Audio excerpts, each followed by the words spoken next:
올해 1분기 출생아 수가 6만 명 수준에 머물며 역대 최저 수준을 보였습니다.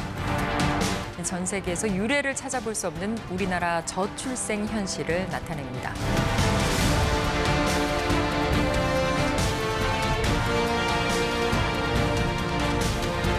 저출생 문제를 극복하는 그날까지 범국가적 총력 대응 체계를 가동할 것입니다.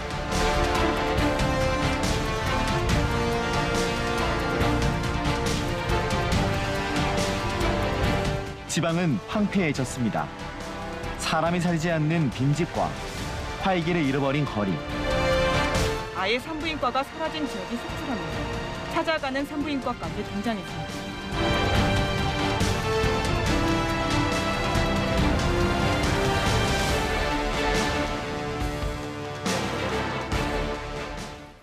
여러분 안녕하십니까? 저출생이라는 그림자가 대한민국의 미래를 위협하고 있습니다. 아이를 낳지 않는 풍조가 만연해지면서 인구 감소세가 갈수록 가팔라지고 있기 때문입니다. 오늘 사사건건은 저출생 위기 극복 프로젝트 일환으로 저출생 문제를 진단하고 해법을 고민해보는 시간 마련했습니다. 함께할 분들 소개하겠습니다. 먼저 대통령 직속 저출산 고령사회위원회 주영환 부위원장입니다. 안녕하십니까? 네, 기초자치단체 대표에서 최문순 강원도 화천군수 나와주셨고요. 네, 최문순입니다. 네, 자녀 셋을 키우고 있는 워킹맘입니다. 맹소영 기상 칼럼니스트 나왔습니다. 네, 안녕하세요. 최근에 결혼 비용을 문제를 취재한 KBS 신수빈 기자도 함께하겠습니다. 안녕하십니까? 네, 네 분 반갑습니다. 예, 먼저 신수빈 기자, 최근에 취재하신 게 그 예식 비용 문제였잖아요. 본인이 직접 결혼 준비하면서. 네, 그렇습니다. 이제 그 다음 단계가 아이를 낳을지 고민하는 단계인데 저출생 문제가 좀 더 와닿던가요? 취재하면서 보니까. 솔직하게 말씀드리면 결혼식부터 이렇게 힘든데 아이까지 낳으라고 이런 생각이 많이 들더라고요. 예. 사실 통계청이 발표한 사회조사를 보면 결혼을 하지 않는 일이 결혼 자금 부족 아니겠습니까? 제가 절실하게 또 취재를 하면서 많이 느꼈던 것 같습니다. 예. 자, 맹소영 칼럼니스트. 네, 지금 아이 셋이잖아요. 네, 네. 예. 큰애가 몇 살이에요? 저 다 있습니다.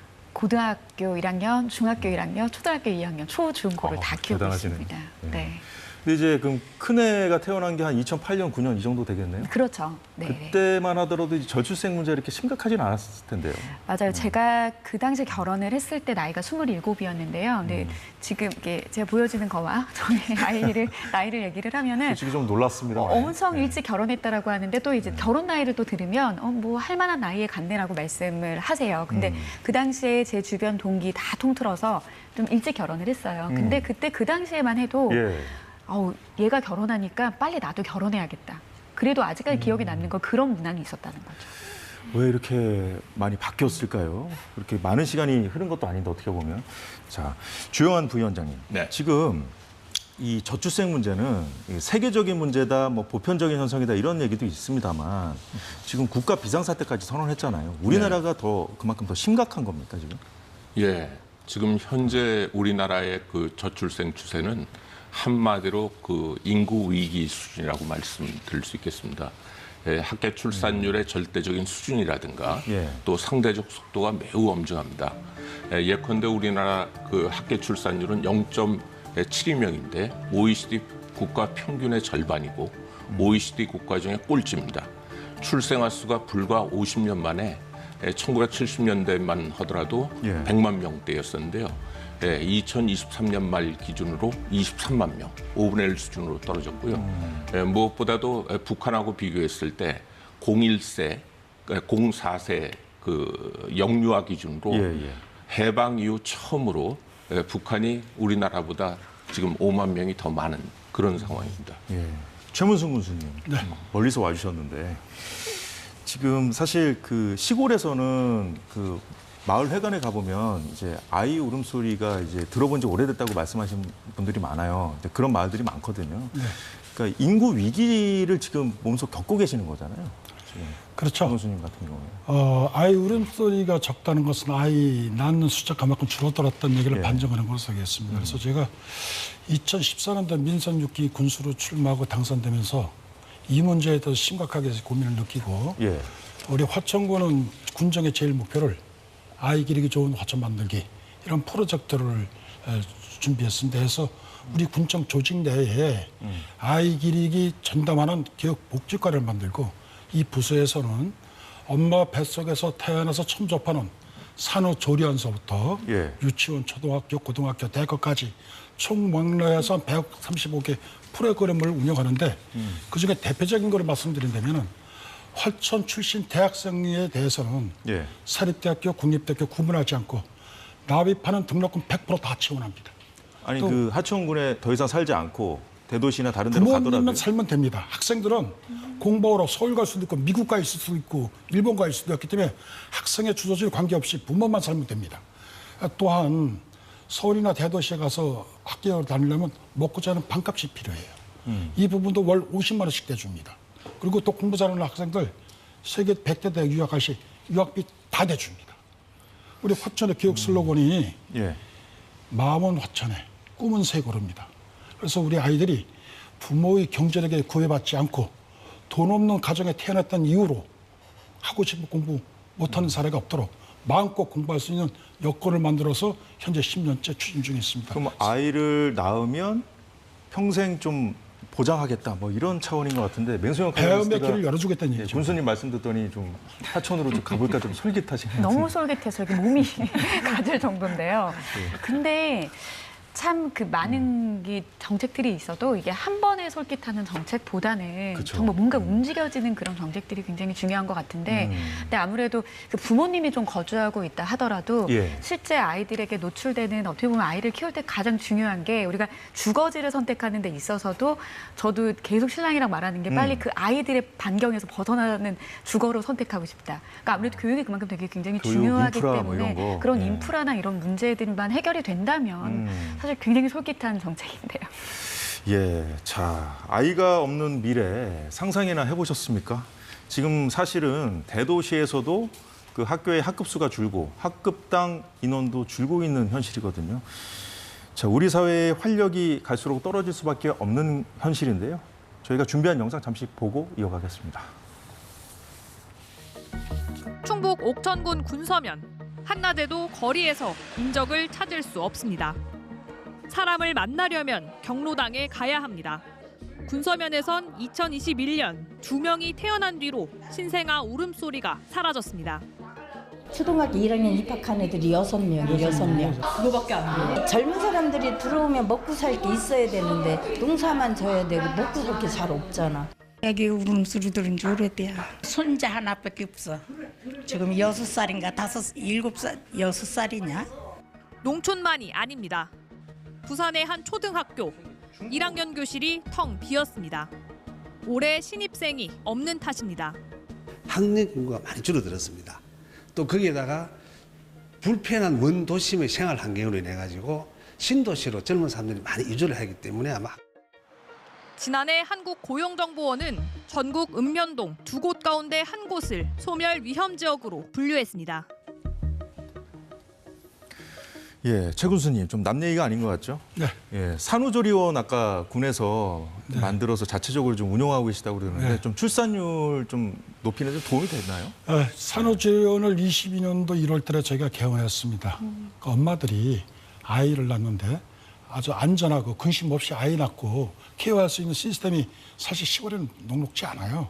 또 그 비용도 엄청나게 비쌉니다. 그래서 우리 국민들에 대해서는 무료로 산후조리원을 만들어서 현재 케어하고 있습니다. 현재까지 한 260여 명이 이용을 했고요. 오늘 오면서 확인했더니 내년도 1월까지 이야기 다 쳤답니다. 해서 우리 화천군의 출산율은 뭐 이런 기회에서인지 몰라도 전국적으로 0.75명이 되는데 우리는 1.26명이 돼갖고 전국보다 훨씬 높은 출산율을 보고 있는데 이에 만족하지 않고 마음 놓고 아이 낳고 아이 기르는 재미가 또 쏠쏠할 수 있도록 그 마음 놓고 아이 낳을 수 있는 그런 환경적인 요소를 만들어서 인구 증가에 적극적으로 좀 대처할 계획입니다. 자, 주요한 부위원장님, 정부 차원에서 네. 좀 이렇게 자치단체들이 노력을 하는데 장려를 좀 해드려야 되지 않겠어요? 아, 그렇습니다. 저희가 이번에도 중앙정부는 앞으로 저출생 대책의 큰 방향을 이제 설정을 하고 전국적으로 일률 지원을 하지만 지역은 지역 특성에 맞게끔 맞춤형 지원을 하고 또 동시에 그 중앙 정부가 하려는 정책을 이렇게 보완해 나가도록 하는 네, 것이 좋지 않나 생각을 하고요. 네, 중앙 정부 차원에서는 크게 이제 저출생의 직접적인 그 애로 요인으로 작용하고 있는 일가정 양립, 양육, 주거 부담 완화에 그 역점을 두고 그 정책을 마련을 했고요.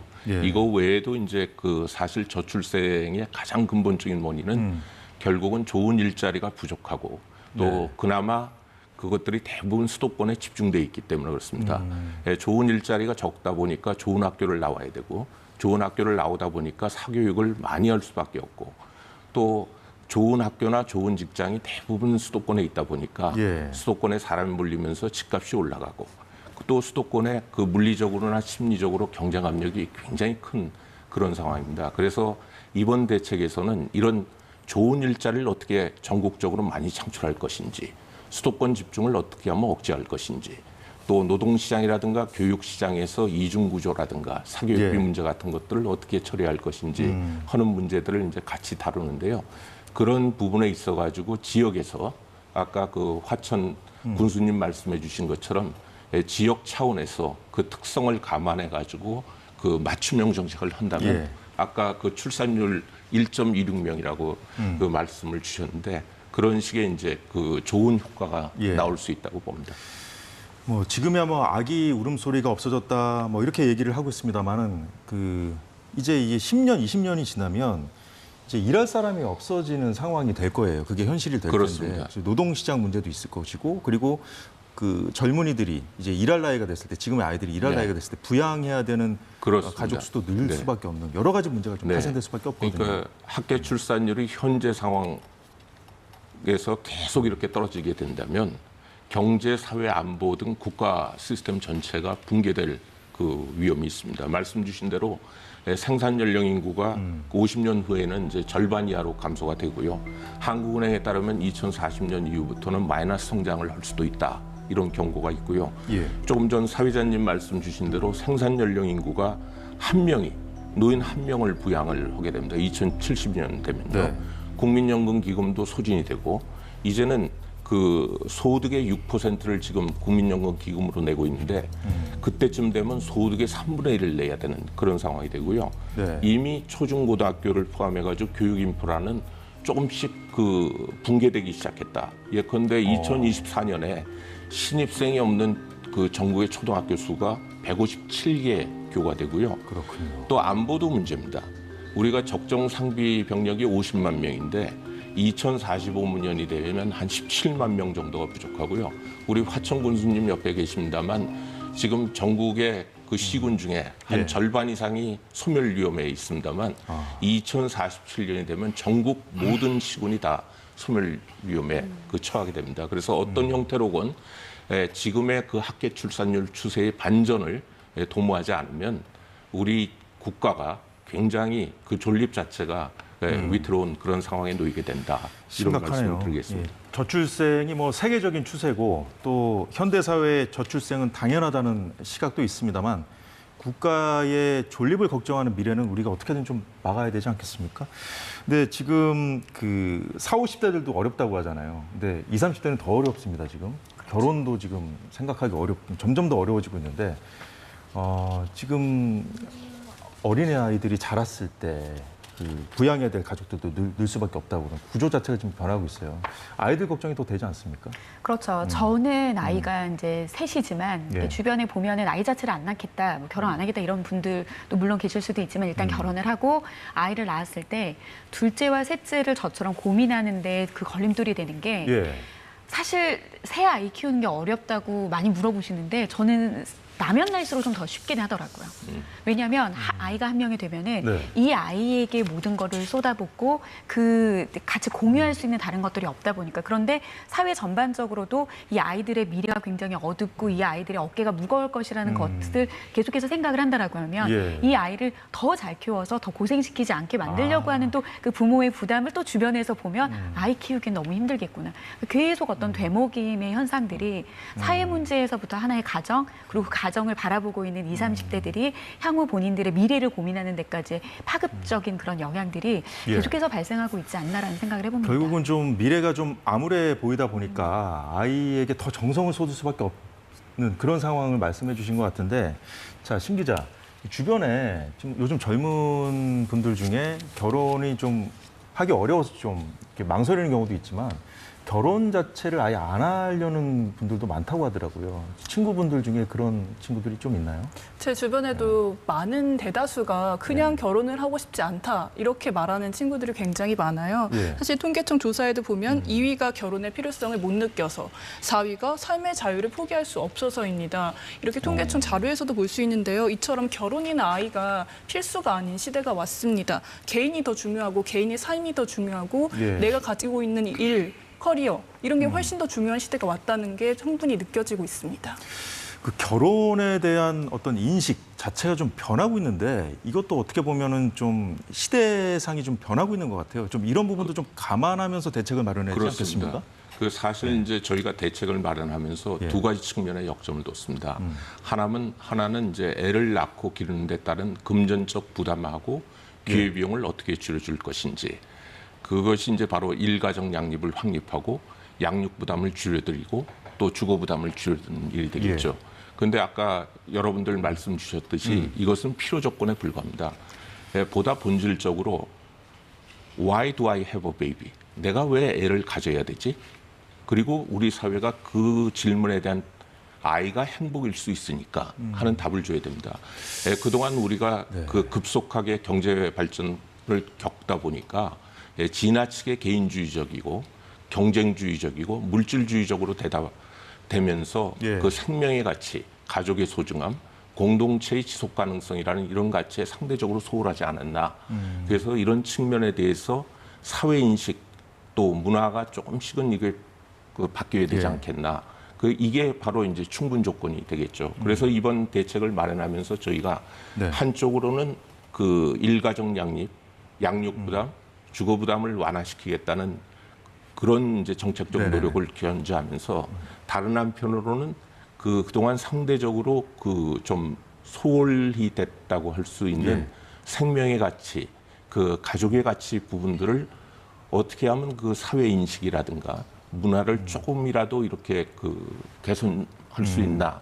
이런 부분에 이제 두 가지 역점을 두고 정책을 만들었다 이런 말씀을 드리겠습니다. 그래서 아이를 낳으면 이런 것이 좋다 이런 얘기만 해준다고 해서 좀 해결될 수 있는 문제는 아닌 것 같은데. 그렇죠. 이렇게 아이를 이렇게 키워 보면은 단계별로의 어려움이 굉장히 많은 것 같아요. 그 단계를 같이 지금 동시에 지금 그렇죠. 그래서 저는 이제 아이를 다 키워봤고 저는 초등학교 엄마가 벌써 3번째잖아요. 그렇기 때문에 나름대로 쉽다라고 생각을 하는데 또 이 나름대로 어려움이 있는데 이 산들이 겹치지 않게 눈앞에서 펼쳐 있는 것 같아요. 근데 지금 당장에는 하나의 산만 보이는 거죠. 넘어더니 또 다른 산에 산이 나오고 그리고 넘을 때마다 한 번 산을 넘었다 하더라도 또 겪는 어려움들이 굉장히 많은데 과연 그 고충들을 조금 어느 정도 충족시킬 수 있을 만한 정부의 정책이나 제안이냐. 그거는 당사자인 그 산을 넘는 사람들의 의견과 그런 공유가 좀 얼마나 되고 있는가라는 생각들을 저는 좀 많이 해보게 되는 것 같습니다. 자, 기존의 그 저출생 문제를 다룸에 있어서 그 정부의 대책이 좀 출산 장려책에 좀 머물렀다 이런 지적들이 많았는데, 자, 이번에 이제 정부가 내놓은 대책은 좀 어떻게 보면 처음으로 인구 전략의 시각에서 다루겠다는 의지를 보였다는 좀 평가를 좀 해주더라고요. 그래서 이 저출생 종합대책 여러 가지 좀 이번에 내놓으신 게 있는데 가장 중점을 둔 부분이 어느 부분이십니까? 저희가 이번 저출생 대책을 만들면서 그 과거 대책에 대해서 그 냉철하게 한번 반성을 해봤고요. 아까 말씀 주신 대로 정말 수요자의 그 니드에 맞는 정책을 만들어야 되겠다 이런 생각을 했습니다. 과거 정책을 보게 되면 선택과 집중이 제대로 안 돼 있었고요. 또 여러 부처가 분절적으로 이렇게 하다 보니까 중복도 있었고 사각지대도 많았습니다. 그래서 이런 부분들은 좀 피해야 되겠다 해서 저희가 이번에는 일가정 양립, 그다음에 양육, 주거 등 3대 분야에 집중적으로 정책 노력을 기울이자. 그래서 일가정 양립 같으면 출산 휴가라든가 육아휴직 같은 부분을 필요할 때 유연하게 소득 걱정 없이 눈치 보지 않고 사용할 수 있도록, 또 중소기업 부담은 확실하게 지원하는 방향으로 제도 개선하고 재정 지원을 저희가 늘렸고요. 그 세부 대책을 좀 많이 마련하시게 눈에 띄었어요. 그렇습니다. 그 양육 같은 경우도 이제 양육이 공동체의 책임이라는 원칙하에서 0세에서 11세까지 유아나 아동 누구나 이용 가능한 돌봄 환경을 조성하겠다 해서 영유아 같은 경우에 0~5세의 경우에는 무상보육을 확실하게 하고요. 그다음에 초등학교 같은 경우에는 방과후 프로그램인 늘봄학교를 2026년까지 전 학년으로 확대를 하고 또 프로그램도 단계적으로 무상으로 해나갈 생각이고요. 주거 얘기를 이제 많이 주셨는데 주거가 이제 결혼 출산이 그 일종의 그 페널티가 아니라 메리트로 작용되도록 저희가 신혼 출산 가정에 대한 그 주택 공급을 연 7만 호에서 12만 호로 대폭 확대를 했고 또 특히 필요하다면 수도권의 그 그린벨트를 풀어서라도 그 출산 가구는 물론이고 신혼 가구들이 원하는 그 주택을 한 4만 6천 호 정도 저희가 만들 거고요. 근데 주택 공급만 해가지고는 그 해결이 안 되지 않습니까? 주택 마련을 하기 위해서는 자금 지원이 필요하기 때문에 그 신생아 특례 대출이라고 이 신생아 특례 대출의 소득 자격 자산 요건을 저희가 사실상 소득 요건을 사실상 그 한시적으로 그 앞으로 3년간 그 폐지를 냈고 이 신생아 그 특례 대출 기간 중에 출산하신 분에 있어서는 저희가 우대 금리를 종전엔 0.2% 포인트를 했었는데 그 2배 수준으로 그 금리를 낮춰드리고요.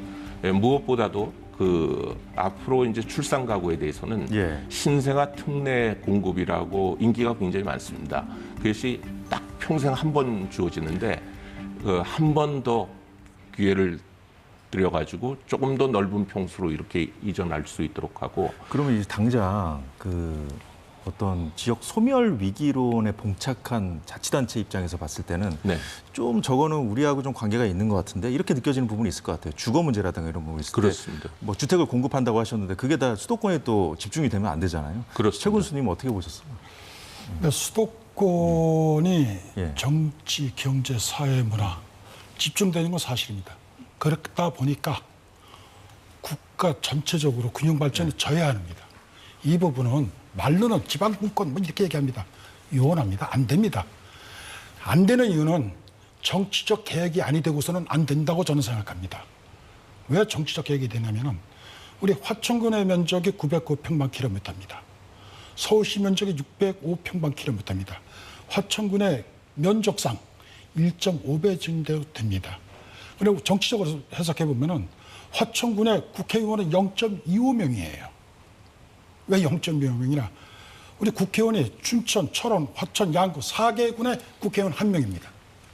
그럼에도 불구하고 서울시만 따져갖고 화천군보다 면적이 3분의 1이 적음에도 불구하고 국회의원 숫자가 48명이에요. 정치적 역량이 200배예요. 그렇기 때문에 정치적 개혁이 현재 인구수 비례해서 국회의원 뽑지 않습니까? 면적과 인구수 해야 이게 되고 정치적 역량의 지방 분권화돼야 지역이 발전할 수 있지. 이건 말뿐이다. 정부가 내놓은 대책의 효과를 얻기가 좀 어려운 구조라는 안 되죠. 정치적이기 때문에 서울시 국회의원들이 앞으로 또 당선되려면 모든 예산, 정책, 시책, 서울시에 집중될 수밖에 없어요. 이거 구조적으로 계속 개헌해야 됩니다. 이 부분. 이거 안 되고는 100년, 1000년 가도 지방권 말뿐이고 부에만 끝이지 실적 어렵다. 그러니까 저는 강력하게 말씀드리고 싶습니다. 그래서 정부도 이제 지방 분권을 하면서 그렇지만 이제 그 지역 발전을 하기 위해서 필요한 것은 그 아까 분권만이 아닙니다. 그 산업이라든가 교육이라든가 의료라든가 문화시설 같은 것들이 그 지방에도 갖춰줘야 되는 거거든요. 제가 좀 말씀드릴까요? 그런 여건을 이제 갖추도록 하는 것이 필요하지 않나. 그 얘기는 좀 뒤에서 좀 더 해보는 걸로 하고요. 일단은 이번에 정부가 내놓은 대책 중에 그 육아휴직 관련 그 일가정 양립 관련된 부분이죠. 육아휴직 관련 지원 규모를 대폭 늘린 부분이 좀 눈에 띄었는데 이 부분은 좀 그 맹수형 칼럼니스트도 좀 눈여겨 보셨을 것 같은데 이게 과연 우리 지금 직장 문화가 이 눈치 안 보고 이 육아휴직을 마음대로 쓸 수 있는 그런 분위기냐? 좀 이렇게 사회적 분위기랑 같이 좀 바꿔가면서 좀 가야 되는 그런 부분이라 이게 쉽게 좀 적용이 될 수 있을지 모르겠어요. 그렇죠. 그러니까 정부에서 이렇게 정책적으로 이렇게 합시다라고 어떤 사회적인 분위기를 형성을 한다 하더라도 지금 그래도 이제 많은 이제 취업을 하려고 하는 예. 젊은 사람들도 그래도 더 이름 있는 곳에 가서 일하고 싶어하고 하는 뭐 공기업이라든지 이런 곳들은 어느 정도의 그 전반적인 흐름에 따를 수는 있지만 예. 중견기업이라든지 중소기업이라든지 이런 곳들은 과연 이렇게 시대의 흐름대로 가는 이런 문제에 대해서 얼마나 협조를 할 수 있는지 그게 사실 좀 저는 생각이 좀 들더라고요. 신랑하고 많이 고민해봤거든요. 남편분도 뭐 직장 다니실 거 아니에요? 그렇습니다. 근데 저는 그 아이를 셋을 키우면서 가장 많은 도움을 줬던 사람이 남편이거든요. 그리고 이게 아이를 도움을 준다기보다 같이 양육을 하는 거죠. 키우는데 그렇죠. 네. 이제는 뭐 도와줬다 안 도와줬다의 개념도 아닌 거죠, 사실. 그런데 아이를 키울 때 사실 그 엄마보다도 아빠의 역할도 굉장히 심리적으로도 크다라고 하는데 특히 셋째 아이 같은 경우에는 낳자마자 한 달의 육아휴직을 했었어요. 네. 지나고 나면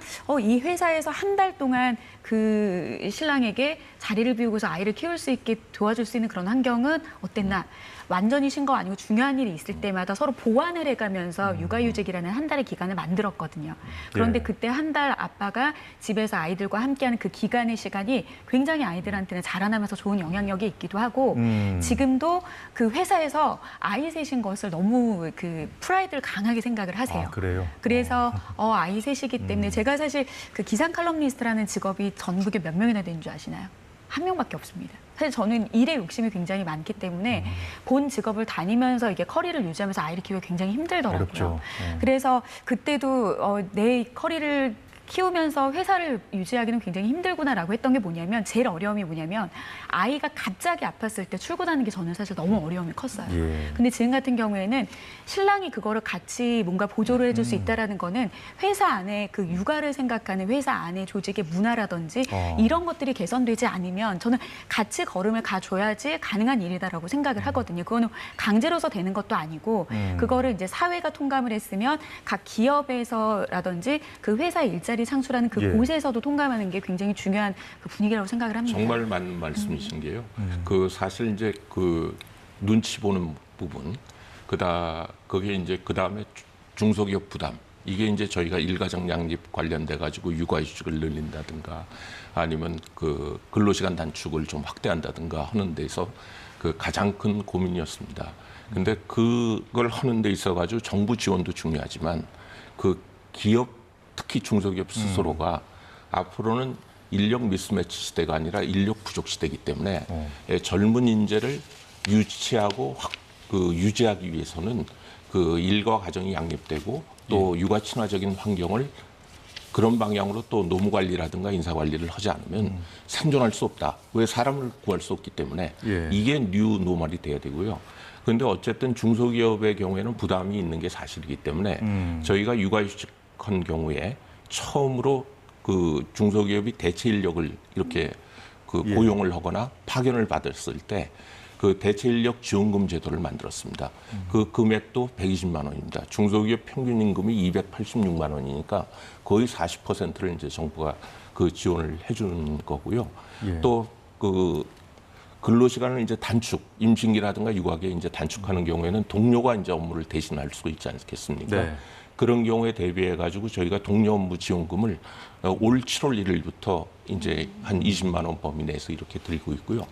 또 스스로 눈치를 보게 되는 경우도 있습니다. 그 동료한테. 그게 제일 많죠.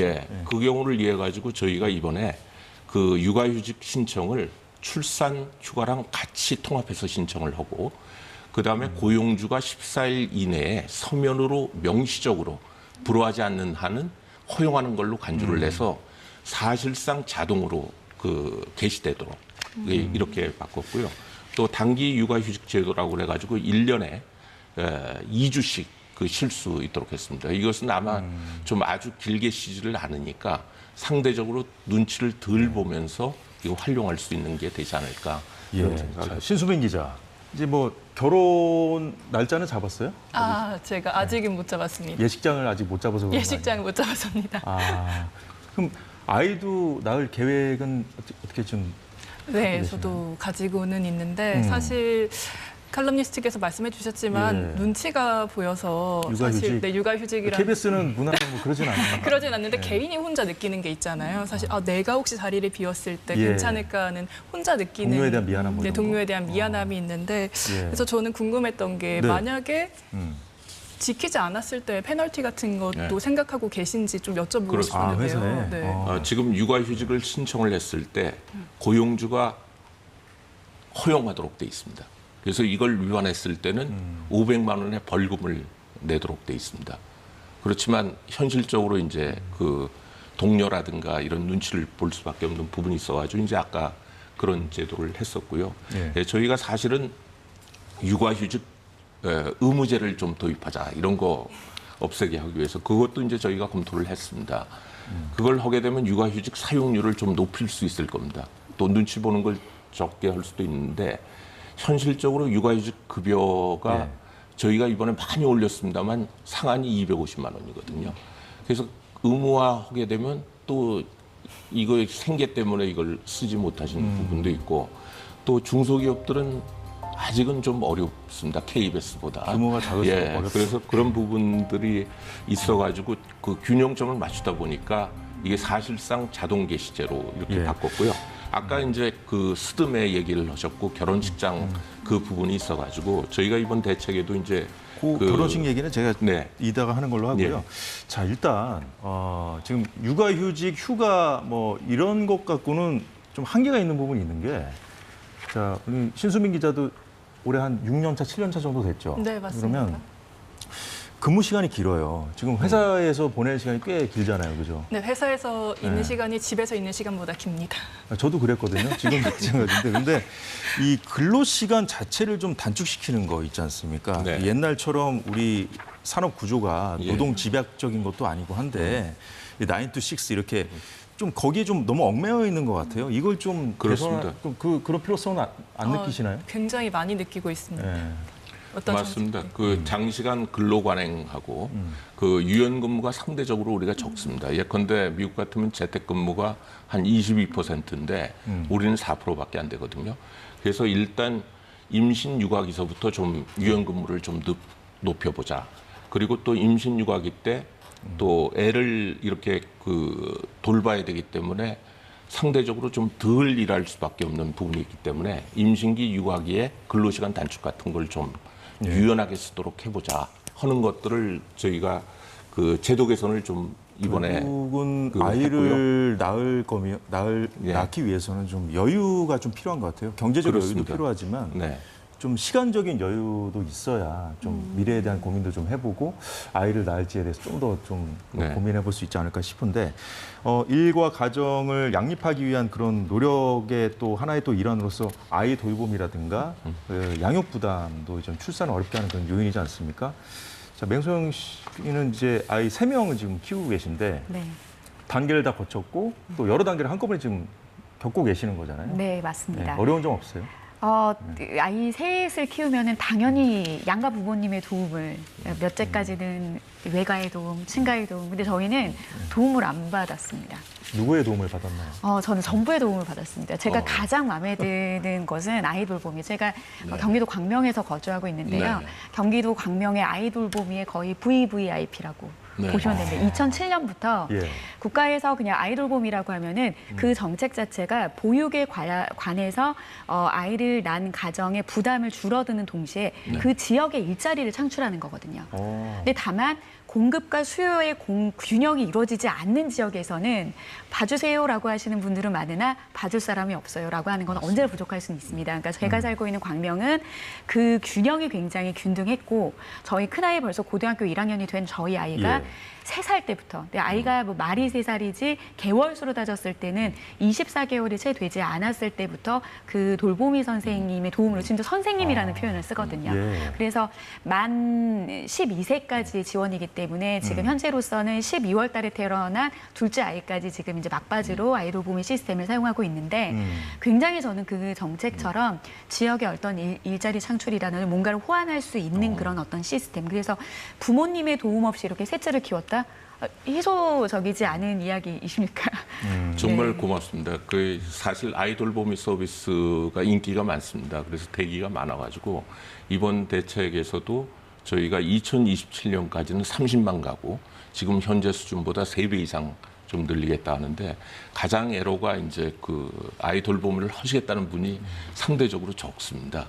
그래가지고 조금 저희가 그 아이돌보미 하실 수 있는 요건이라든가 이런 걸 좀 완화할 수 있는 부분은 완화하고 그 정 모자란다 그러면 외국인 그 가사 돌보미를 그 본격적으로 좀 도입을 하려고 합니다. 그래서 내년 상반기까지 해서 그 외국인 가사 그 근로자를 한 1,200명 정도 그 도입 아마 필리핀에서 이제 도입을 하게 될 거고요.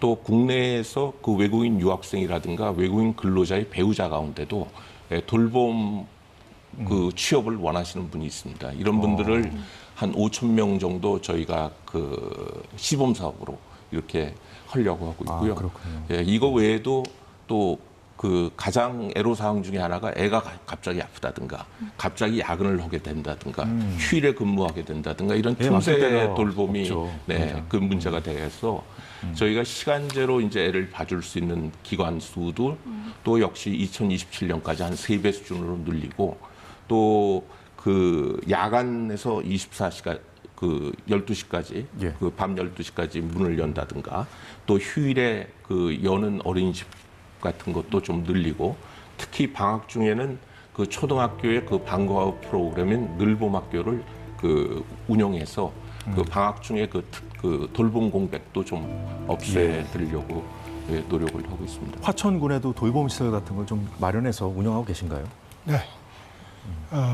일하는 엄마들을 위해서 이 시스템은 필요하다고 제가 10년 전부터 생각해서 금년도 2월 달에 커뮤니티 센터를 개관해서 운영 중에 있습니다. 그래서 엄마가 출산해서 아까 말씀대로 직장에 나가야 되잖아요. 그런 부분에서 생후 6개월서부터 어린이집에서 아이들을 6개월짜리를 케어합니다. 그리고 초등학교 가기 전에 어린이집이나 유치원에서 초등학교 전까지는 케어하고 초등학교 1학년, 2학년은 우리 키즈센터에서 커뮤니티 센터에서 케어합니다.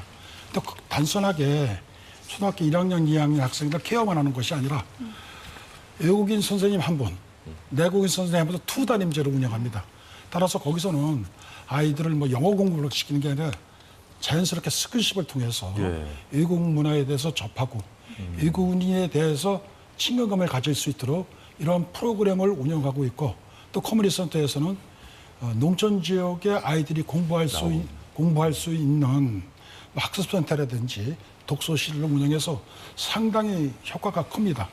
따라서 전국 지자체에서 최초로 하기 때문에 이런 돌봄 시스템에 대해서 전국 지자체에서 우리 화천군에 대해서 벤치마킹도 오고 특히 일본이나 싱가포르 방송에서도 와갖고 취재해서 전국 정력으로 방송된 부분도 있는데 이 부분은 아까 어머님께서 말씀하셨지만은 엄마 입장에서 아버지 입장에서 내 아이가 거기다 뭘 어떻게 해줄까 이러한 생각하고 접근하면은 상당한 효과를 거행하지 않을까 이렇게 생각하고 뭐 돈 예산 타령 안 합니다. 예산일 거고 그건 분수가 그걸 걱정하면 되는 상황이고 부모님들은 편안하게 믿고 아이를 맡길 수 있도록 하고 케어 시간도 없습니다. 엄마가 출근할 때 아이 맡기면 엄마가 퇴근할 때 찾아갈 수 있도록 한 곳만 주갈 수 있도록 그런 시간 제한 없는 그런 커뮤니티 센터를 현재 운영하고 있어서 상당히 부모님들로부터 호평받고 만족스럽게 운영하고 있습니다.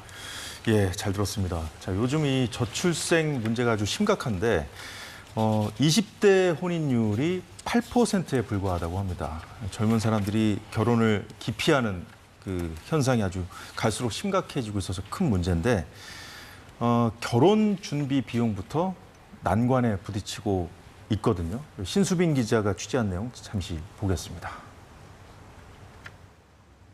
예비 부부들에겐 결혼식장 예약부터 말 그대로 전쟁입니다.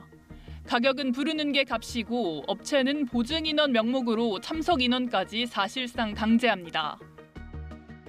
사진 촬영과 화장, 드레스 대여 등을 합친 이른바 스드메 비용은 비공개가 관행이 된 지 오래입니다.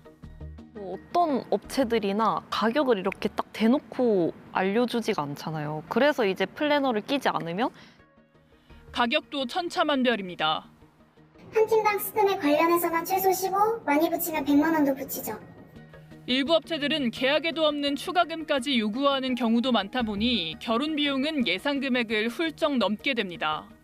100만 원, 200만 원 큰 돈을 내놓고도 원본 비용을 44만 원이라는 정말 큰 금액을 또 요구해서, 근데 모바일 청첩장용을 또 역시 추가 금액에 포함이 되어 있어요. 모두 다 받고 싶은 거를 선택인 것처럼 옵션을 만들어 놓고 결국엔 추가금을 더 낼 수밖에 없는. 갈수록 참 각박해진 거 아닌가 하는 생각이 드는데, 자, 신수민 기자, 빨리 예식장을 잡아야 결혼 날짜를 정하실 텐데, 요즘에 그 웨딩과 인플레이션을 합한 말인가요? 웨딩플레이션이란 말이 나올 정도라면서요? 네, 예비 부부들 사이에서는 오늘 결혼하는 것이 가장 싸다 이런 말이 나올 정도로 좀 많은 상승세가 있습니다. 예식장을 한번 예시로 들어보면요. 코로나19 여파로 5년 새 예식장이 200여 곳이 넘게 사라지면서 예식장 예약이 말 그대로 전쟁이 됐습니다. 공급이 부족해진 거군요. 네, 그래서 수요는 많고 공급은 적다 보니까 1년치 예약이 마감된 곳도 또 대다수인데요. 지난해 전국 예식장 한 곳당 평균 매출을 보면 전년보다 23.8%나 증가했습니다. 예식장뿐만 아니라 뭐 스튜디오, 드레스, 메이크업, 화장 이런 부분도 엄청나게 가격이 많이 올라서 제가 직접 취재를 했을 때 뭐 몇십만 원, 뭐 몇백만 원 이렇게 쉽게 말하시니까 이 단위가 와닿지가 않더라고요. 그럴 정도로 좀 가격이 많이 상승했다 느꼈습니다. 실제로 이 기혼 남녀 1,000명을 대상으로 조사를 했을 때 이 집값을 제외하고도 6천만 원이 넘는 금액이 결혼 준비 비용으로 소요가 되고 있습니다. 이 4천만 원이 저희 평균 연봉 금액인데요. 우리나라의 평균 금액보다 2천만 원이 넘는 돈을 결혼 준비에만 써야 된다는 뜻입니다. 그러니까 예식 비용 말씀하시는 거죠? 네, 예식 비용, 뭐 혼수, 예물, 예단을 다 포함해서 집 제외하고만 6천만 원이 넘는 돈을 쓰셔야 하는 겁니다. 자, 이 앞서 영상을 보시면서 맨 칼럼니스트가 예전에 결혼하기 잘했다 뭐 이런 옛날 사람이기가 너무 다행이라고 생각을 합니다. 네, 사실 아이를 낳거나 결혼을 한 것도 이런 영상과 이런 내용들이 공유되고 또 이 방송을 보고 계시는 분들은 또 한편에 저는 걱정스러운 게 겁부터 먼저 먹어서 결혼을 또 이렇게 해야 되나 이런 생각을 하지 않을까. 그러니까 제가 그냥 저는 가장 잘한 게 일찍 결혼하고 아이도 많이 낳은 거라고 생각을 하는데 사실 그 제가 결혼을 하는 27살이라는 그 어린 나이 때 그 결정을 하지 못했다면 저도 엄청난 그 저의 일과 커리를 중요하게 생각하거든요. 저는 제 직업을 만드는 사람이잖아요.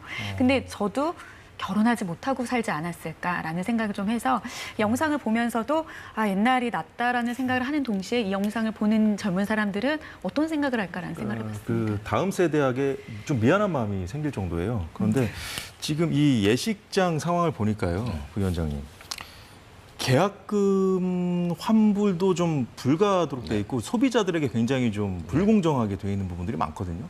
좀 이 예식장 좀 아직 지금 우리 신 기자도 못 잡고 있는데 여기부터 좀 도움을 줘야 되는 거 아니에요, 정부에서? 저도 그 보도하신 걸 보고 매우 안타깝고 또 책임감을 크게 느낍니다.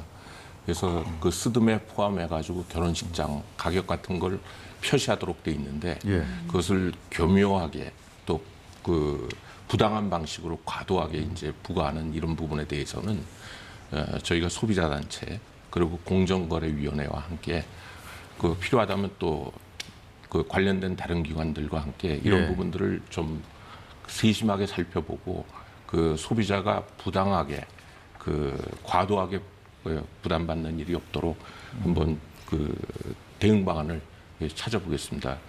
참고로 저희가 이제 그 결혼식장이 많이 부족하기 때문에 공공기관이라든가 기업들의 그 강당이라든가 이런 것들을 그 예식장으로 이제 사용하도록 그 권고도 하고 있고 그렇기는 합니다만 그 현실적으로는 많이 그 부족한 것 같습니다. 하여튼 이 부분은 정부도 그 관심을 갖고 그 한번 관련 기관하고 잘 살펴봐서 어려움이 그 많이 줄어들 수 있도록 그 한번 노력을 해보겠습니다. 예비 부부들에게 도움을 주기 위해서 어떤 점들이 좀 필요한지 신 기자가 좀 느끼신 게 많을 텐데 좀 더 얘기를 좀 해주시죠. 사실 예비 부부들이 꼽는 가장 큰 원인 중 하나가 추가금입니다. 추가금이요? 네, 이거는 뭐 50만 원인데요. 사실 이걸 더 많이 하세요 하고 추천해 주시면 막 20만 원, 100만 원씩 추가금이 붙는 겁니다. 그런데 사실 일생에 한 번뿐이에요, 신부님, 신랑님, 이게 좋은 거예요라고 하면은 예비 부부들은 저절로 지갑이 열릴 수밖에 없거든요. 그래서 추가금을 이유로 많이 꼽고 있는데 이 전문가들은 가격 표시된 제시된 비용 외 말고 추가적인 비용은 총 가격의 몇 %를 넘을 수 없다. 이런 식으로 규제를 하면은 조금 컨트롤이 될 것이다. 이렇게 말씀을 많이 해주셨고요. 아까 부위원장님께서도 말씀을 해주셨지만 이 지방자치단체 평가나 공공기관 경영실적 평가에도 이 공공예식장 관련된 평가 부분을 넣어서 실질적인 대안을 찾는 게 어떠냐 이런 제안도 또 해주셨습니다. 두 가지 다 한번 들으셨죠? 한번 검토를 해보겠습니다. 예. 자, 그리고 또 젊은 분들이 이제 결혼을 망설이는 가장 큰 이유로 꼽히는 것이 주거 문제잖아요. 주거. 집값이 너무 비싸서. 근데 이제 1인 가구도 요즘에 좀 많이 늘어나고 있거든요. 이게 이 사회상에 좀 변하는 측면도 있습니다만 어떻게 보면은 이 집값이 너무 이렇게 비싸기 때문에 더 이런 1인 가구 현상도 더 이렇게 좀 심화되는 게 아닌가 하는 그런 생각도 들거든요. 자, 맹소영 칼럼니스트. 정부에서 이번에 주거 지원 대책도 많이 내놨거든요. 어떻게 보셨어요? 마찬가지로 이때는 좀 반대로 생각합니다. 예전에는 이런 지원들이 없어서 그 부분에서는 지금 결혼하는 것도 나쁘지 않네요. 왜냐하면 살면서 예전에 사실... 집값이 좀 쌌잖아요, 그래도.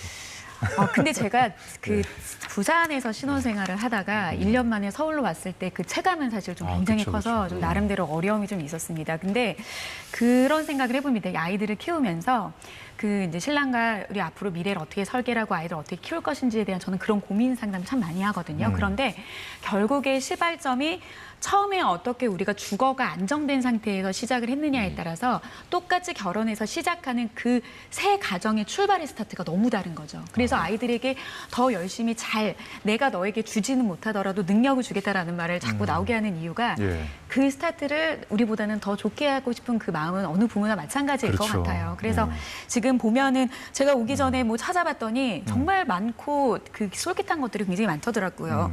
근데 이런 것들이 좀 많이 홍보가 저는 좀 잘 안 되는 것 같아요. 특히 부동산 관련한 거는 우리 일반 사람들이 보기에 이해하기 굉장히 어려운 부분들이 있는데 우리가 왜 보험을 가입을 할 때는 그 보험사에 굉장히 좀 약간 불리한 이런 부분은 굉장히 깨알 같은 글씨로 써여져 있는데 광고에서도 굉장히 빠른 속도로 말을 하지 않습니까? 그렇죠. 그런데 보면은 그 신혼부부 특별 공급이라는 그 혜택의 내용들의 문구는 깨알이 아니라 홍보를 더 할 수 있는 부분에서도 좀 하면 좋을 것 같고 이것도 사실 관심 있고 이미 결혼을 마음먹은 사람들은 사실 찾아가기 마련인데 아닌 부부들이 결혼하더라도 정부가 지원할 수 있는 부분들이 많다라는 걸 알리기 위해서는 좀 그런 생각을 해봤거든요. 요즘에는 이렇게 진행을 하면 예능 프로그램이나 이런 데에도 뭐 물품 광고들이 굉장히 간접 광고들이 많지 않습니까? 예를 들면 예전 같은 경우는 그냥 컵 하나로 올려놓는 수준이었는데 요즘 같은 경우에는 자유로운 토크를 하면서도 이런 제품 광고를 하지 않습니까?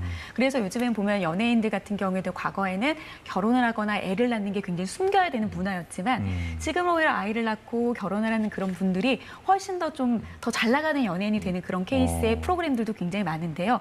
그런데 안에서 자연스럽게 이야기를 하면서 뭔가 알려줄 수 있는 그 세대들이 공감할 수 있는 그런 기회에 뭔가의 광고를 하는 그런 부분들은 좀 생각하면 어떨까라고 생각해요. 정말 좋은 아이디어였습니다. 계속 고개를 예능이라든가 드라마에 이른바 PPL식으로 그렇게 스며들게 해가지고 알려드리는 거. 과거의 형태의 광고로는 이미 관심이 없는 사람들은 보지는 않거든요. 맞습니다. 그리고 또 저희가 사실 대책은 많은데 저희가 이번 대책 만들면서 많은 분들로부터 들었던 내용 중에 하나인데 국가라든가 지방자치단체에서 하는 대책들이 많은데 도대체 어떤 대책들이 있는지 모르겠다.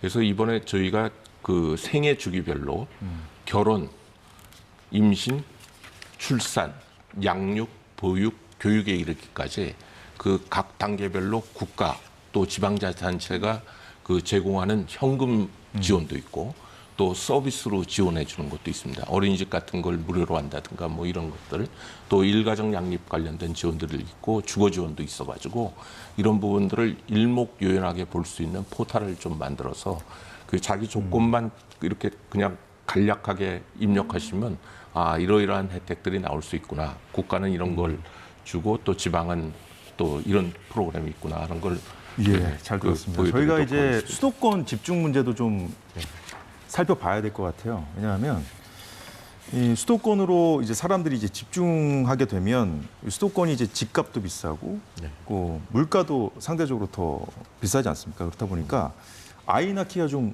움츠러들 수밖에 없어요. 그러니까 수도권으로 모여서 다 같이 아이를 안 낳게 되는 그런 상황이 펼쳐질 걱정인데 그래서 이제 수도권 과밀화 해소가 단순한 어떤 균형 발전 문제 차원이 아니라 좀 인구를 관리하는 차원에서 좀 중요하지 않나 하는 좀 생각이 드는데 이 수도권 집중 문제는 누구보다 이 최문순 군수님이 좀 심각성을 좀 인식하고 계실 것 같아요. 네, 아까 수도권 집중 문제는 정치적 계획 없이는 해결될 수 없다. 단적으로 말씀드리겠습니다. 이거는 100년을 가더라도 말뿐이지 실제로 어렵다. 이렇게 정의하고요. 이 주거 문제에 대해서 좀 말씀드리면 단적으로 말씀드린다면 여러 가지 이유 필요 없습니다. 날아다니는 새도 둥지가 있어야 알을 낳아요. 둥지가 있어야 알 낳지 둥지 없이 알 낳는 새 봤습니까? 사람도 역시 마찬가지예요. 먹고 잘 수 있는 집이 필요한 겁니다. 여기에 대한 근본적인 대책이 필요하다고 저는 생각합니다. 따라서 금년도 올초 국토연구원 저출산 대책의 연구를 보면은 가장 근신되는 부분이 집값, 교육비입니다. 이에 대해서 우리 화천군에서는 이 주거 문제에 대해서 비록 수도권에 멀떨어진 지방이지만 집값 문제에 대해서 우리 군 자체적으로 임대주택 500세대를 현재 예산 확보해서 추진 중에 있습니다. 그리고 민자가 한 300세대, 또 우리 적경지역입니다. 그러다 보니까 군인 가족이 많아요. 집이 부족하고 국방부협에서 BTL 사업을 해서 3,800세대 정도에서 4,600세대 주거 문제에 대한 현재 계획하고 추진 중에 있습니다만은 그 중에 대표적으로 좀 말씀드린다면은 아까 결혼 문제 하셨는데 신혼부부나 청년 주택에 대해서는 임대주택을 지원합니다. 결혼하거나 신혼부부나 청년이 임대할 적에는 5년간 총 임대료가 월 30만 원이면 90% 감면해 주겠다. 3만 원만 내고 살아라. 3년간 3만 원씩 내고 5년간을 살아라. 또 5년 동안 아이 하나 출산을 하면은 5년간 연장해 주겠다. 또 하나 나면 또 5년간 연장해 주겠다. 또 하나 나면 또 5년간 연장해 주겠다. 그러므로서 주거 문제에 대한 문제를 해결하고 또한 현재 수도권에 집중되는 문제가 재산적 축적 가치의 주거 문제가 껴 있습니다. 따라서 이 문제는 재산적 가치가 있어요. 거주하는 목적으로 하자. 그래서 영구 임대주택을 LH공사 협력해서 집에 대한 인식도 최근에 좀 많이 바뀌고 있기 때문에 좀 봐야 될 것 같아요. 그 부분도. 그래서 LH공사에서 영구 임대주택을 들어가면은 그 입장에 입주하게 되면은 돌아가실 때까지 사쇼. 그래서 주택에 대한 근심과 걱정을 좀 줄이고 편안하게 살 수 있는 그런 주택 문화 정책을 좀 기획하고 추진 중에 있습니다. 근데 이제 문제는 오늘 인천시에서는 1,000원 주택, 그러니까 이제 하루 임대료가 1,000원, 월세 3만 원인 주택을 신혼부부에게 공급한다는 그 발표도 했는데 결국은 이 세금이 들어가야 되는 문제 아니겠습니까? 그렇습니다. 그래서 그 부분도 좀 중요한 것 같고 그리고 또 이 정부 대책이 이번에 좀 호평하는 그 전문가들도 꽤 있지만 아쉽다고 다들 그 이구동성으로 얘기하는 것이 정작 지금 필요하고 중요한 과제들은 좀 장기적인 과제로 좀 미뤄둔 것 같다. 이 얘기는 많이 나오고. 그러니까 조금만 죄송하지만 부연 설명드릴게요. 제가 90% 감면해 드린다 그랬잖아요. 우리 지방자치에서 그래도 남습니다. 그 남는 이유를 좀 설명드린다면 우리 국민 한 명이 늘면 교부세가 135만 원이 증가됩니다. 그럼 부부가 나오면 300만 원이에요. 270만 원. 거기다 자동차가 있잖아요. 자동차세, 또 급여 타면 소득세, 또 지역경제 활성화 훨씬 남습니다. 거기다 대고 아이 한 명만 나오면 더 남아요. 하기 때문에 이런 지책을 발표했을 적엔 막 퍼준다는 느낌을 받는데 절대로 우리 지방자치단체에서는 손해 안 본다. 충분히 세금으로 가능하다. 정부 시책에도 도움 받아갖고 남는 장사다. 정부로부터 좀 지원도 좀 받으셔야 될 텐데. 인구가 늘면 교부세법에 의해서 지원받는 것은 법으로 정해져 있습니다. 알겠습니다. 하기 때문에 정책적 이번에 크게 낭비가 아니고 인구 증가시킬 수 있고 주거 문제에 대한 근본적 해결책도 강구할 수 있다. 부위원장님 답변해 주시죠. 그러니까 이번 대책은 과거 대책하고 달리 아까 말씀하신 일자리, 수도권 집중 억제, 그다음에 사교육비 문제를 정면으로 저희가 이게 저출생 문제 해결을 위해서 필요하다라는 걸 명확하게 제시를 했고 또 이 문제를 풀어가겠다는 걸 했습니다. 그 지난달에 이제 대통령님 모시고 회의를 했을 때 앞으로 저출산 고령사회위원회를 매달 개최를 합니다. 인구 비상대책회의라고 전환을 해가지고 이 인구 비상대책회의 과정을 통해 가지고 수도권 집중 억제, 그다음에 좋은 일자리 창출, 사교육비 억제를 저출생 대응 관점에서 봤을 때 추가적으로 어떤 대책을 만들어야 되는지를 저희가 그 관계부처와 함께 그 제시를 할 겁니다. 다만 이런 이제 구조적인 문제들은 그동안 우리 경제 발전 과정에서 쌓인 여러 가지 문제가 그 녹여 있는 문제이기 때문에 긴 호흡을 갖고 꾸준하게 이렇게 추진을 해야 되고요. 아까 말씀드린 대로 일가정 양립, 양육 부담 완화, 주거 부담 완화 같이 저출산하고 직결되는 그 직접적인 문제는 빨리 저희가 그 처리를 함으로써 그 지금 급전직하로 이렇게 떨어지고 있는 학계 출산율을 떨어지는 속도를 어떤 형태로건 제어해 나갈 그런 생각입니다. 알겠습니다. 자, 이제 시간이 거의 다 돼서 맹소영 칼럼니스트하고 신수빈 기자 오늘 같이 말씀 나눈 소감 간단하게 좀 한 말씀 듣고 끝내도록 하겠습니다. 네. 신수빈 기자부터 해보시겠습니다. 네, 제가 취재를 하면서 많이 들었던 말이 이렇게 살기가 힘들어서 내가 내 아이에게 이런 나라를 물려주고 싶지 않다, 너무 힘들다 이런 말들도 많이 하셨습니다. 장기적으로 봤을 때 우리 청년들이 지금 행복한가, 안전한가, 내 능력을 펼칠 수 있는가, 마음껏 꿈꿀 수 있는가 이런 부분에 대해서 조금 더 고민이 필요한 시점이라고 생각을 하고요.